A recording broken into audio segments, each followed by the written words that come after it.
Welcome to Meaningful Mornings.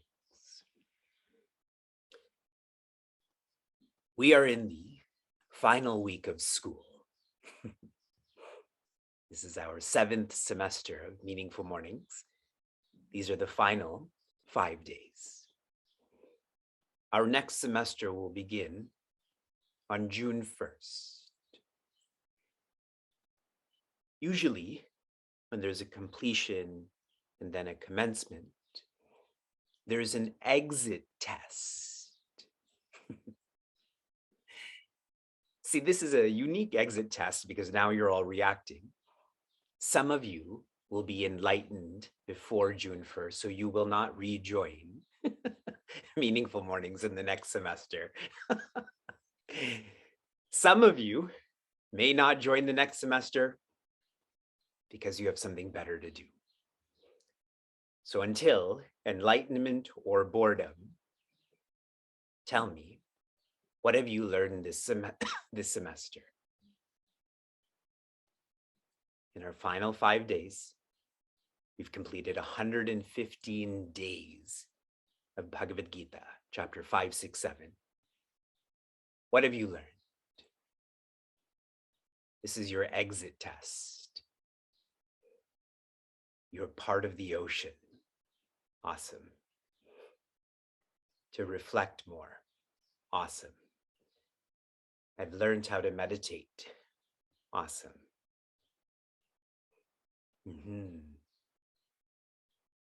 To have a lifestyle that's dedicated to purity.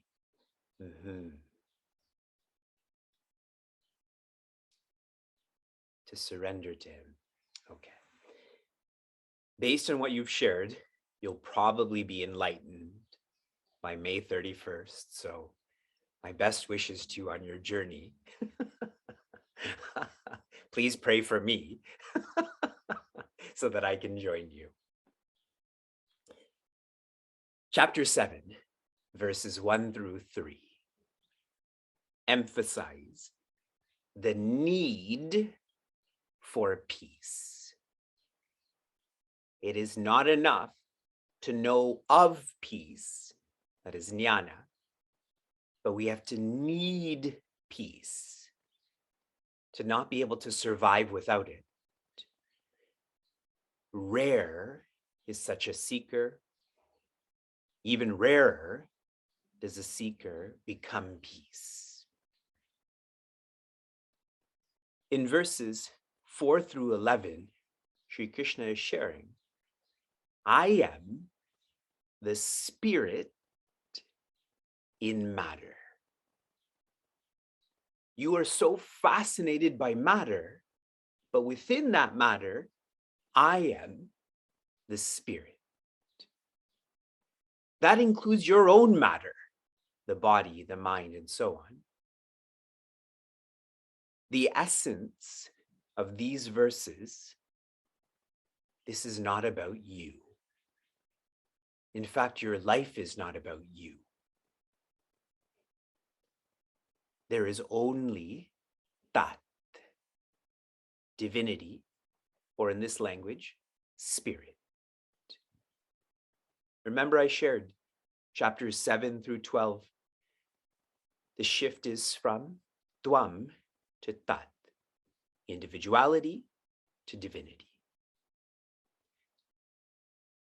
In verse 11, specifically, Sri Krishna is describing strength. Our strength typically comes from desire and attachment. But if we reflect upon this more deeply, we have kama, but we don't have the means to fulfill that kama. Like I have a desire to go to space, but there's no means for a person like Vivek to go to space. Correct? So any strength that I have through kama or desire is going to be temporary. There's no means for me to fulfill that. And perhaps even more applicable, we have raga or attachment. we do have causes for whatever we're holding on to decay, to go away. I want to be with my children forever. That's that raga or that attachment, but that's not possible. I'm going to die. They're going to move away. So see the hypocrisy. Desire not going to be fulfilled. Attachment not going to be fulfilled. So that strength is temporary. And Sri Krishna is sharing, I am the strength that is not temporary, that which is beyond matter. In our 100 Steps to Infinity course, we recently explored the word abhaya, which means fearlessness.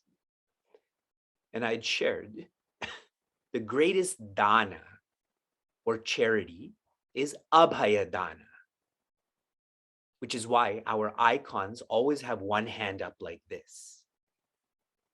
That is known as the abhaya mudra, that you come here and be fearless.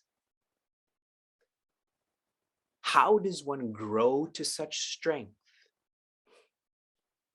For those who are tamasic, they are fearful. Their whole personality is filled with fear.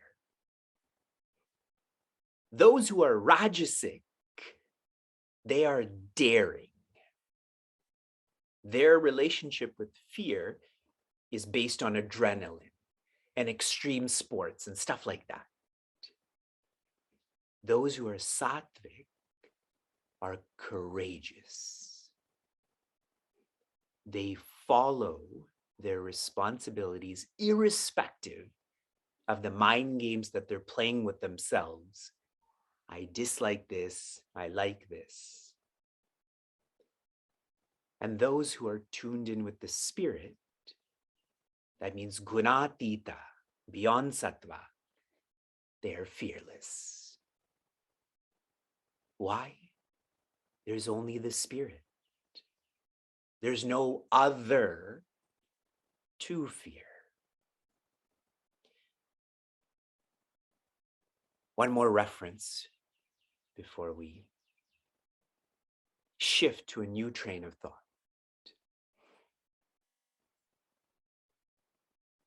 We're typically taught that we have 4 purusharthas, or purposes in our lives. And they are maturity-based.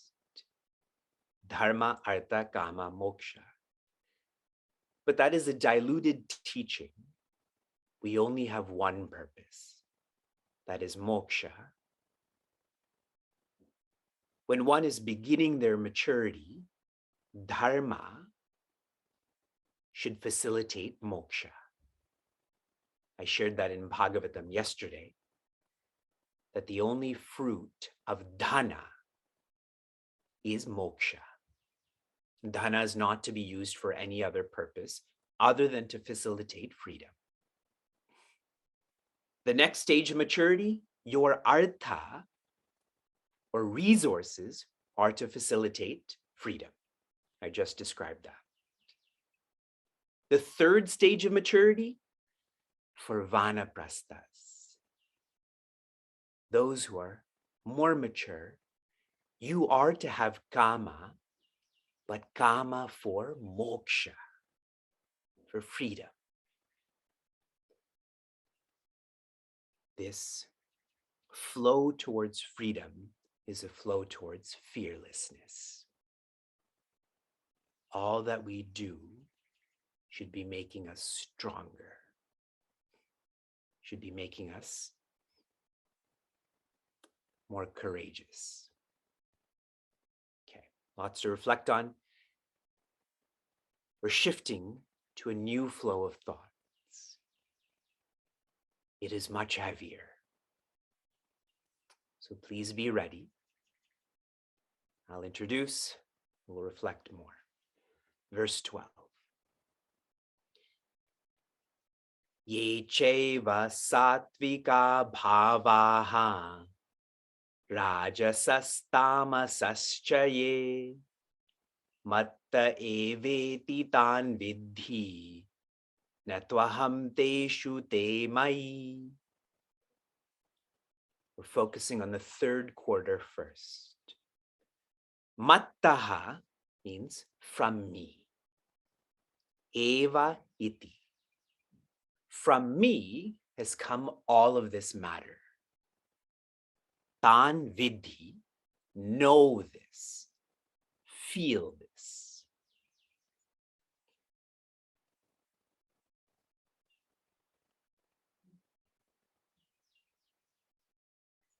Infinity, the word I've been using is spirit. Infinity, when expressed through creativity, in the Puranas, the word is Maya, then infinity becomes divinity. In the Puranas, we use the word Bhagavad. You're with me? Brahman plus Maya equals Bhagavad. Infinity, expressing through creativity, is divinity. For many, that's still abstract. Divinity becomes more relatable when we describe divinity or Bhagwan as the creator. And naturally, if there's a creator, there's going to be creation. Verses 4 to 11 have been focused on creation. Now Sri Krishna is changing the language that creation is only a game of gunas. All that I've shared, if I made this complicated, the point is gunas. Now we go to the first and second quarter. What are these gunas or qualities? They are sattva, rajas, and tamas. All shared in the first line. There's in-between words. The implication of these qualities. Tamas is when one's personality is filled with laziness. Rajas, when one's personality is filled with aggressiveness. And sattva, one's personality is filled with quietness. You all already know this, so here's a further reflection. One who is tamasic feels they can never be joy. They feel they don't deserve joy, and even if they deserved it, they can never earn it. The one who's rajasic tries to create joy. They live in an extroverted way. If I do this, then I will be joy. The one who's sattvic is trying to be joy. The more quiet they become, the more they are being this joy. First three quarters, from me have come the gunas. These are what the gunas are. I've shared a little bit more for us to hold on to this. But here's the heavy part. This is the mind breaker. Na tu aham. I am not in them. We just explored verses 4 to 11 where Sri Krishna keeps sharing, I am the in, I am the in, I am the in. And now he's saying, but I am not in them. Te mai, they are in me. Clear? Should I chant Shanti and we finish? I was interacting with a seeker recently and I was telling her, she's newer, I was discouraging her from studying the Upanishad by herself. And I zoomed into, I discouraged her from studying Bhagavad Gita by herself. Because what happens is we read it, we may internalize 50%, but 50% is not Gita. You can't be enlightened 50%. So what is the implication of this last quarter? Last quarter, I am not in them, they are in me.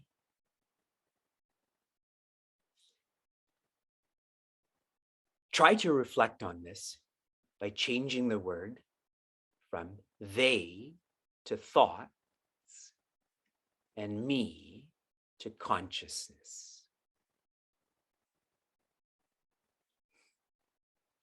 Thoughts depend on consciousness. Consciousness does not depend on thoughts. Correct? Thoughts are in consciousness. Consciousness is not in thoughts. A further reflection, what this proves is that matter is not an effect of the cause. Matter is just an appearance on the cause.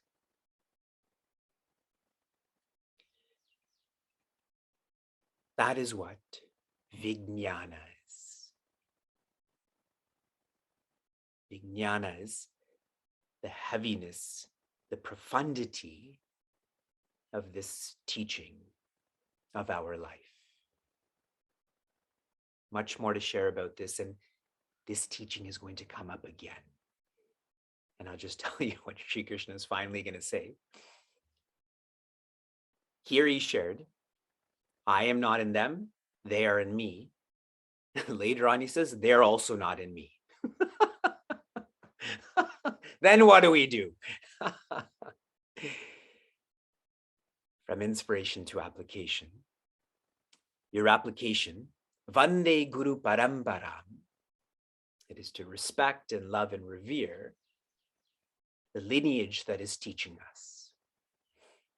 An observation here is for us to be our Sadguru, but not to be like our Sadguru. You should be the spirit of your Sadguru, the same virtues, the same vision, but not like. You have to look like them. You have to have social media like them. That's not respect and love and reverence. Your application for this morning. 1 month ago, we commenced the Contentment Challenge. April 9th, it's now May 9th. Thus far, we have 213 seekers in our challenge. Thus far, our seekers have offered more than 150,000 nama towards Bhagavan. Om Ramaya Namaha. If you're experiencing FOMO, the fear of missing out, then register for this challenge so that we have hundreds of seekers and millions of offerings. That's on our website. Shanti, Shanti, Shantihi. Be safe, be sound, be serene, be joy.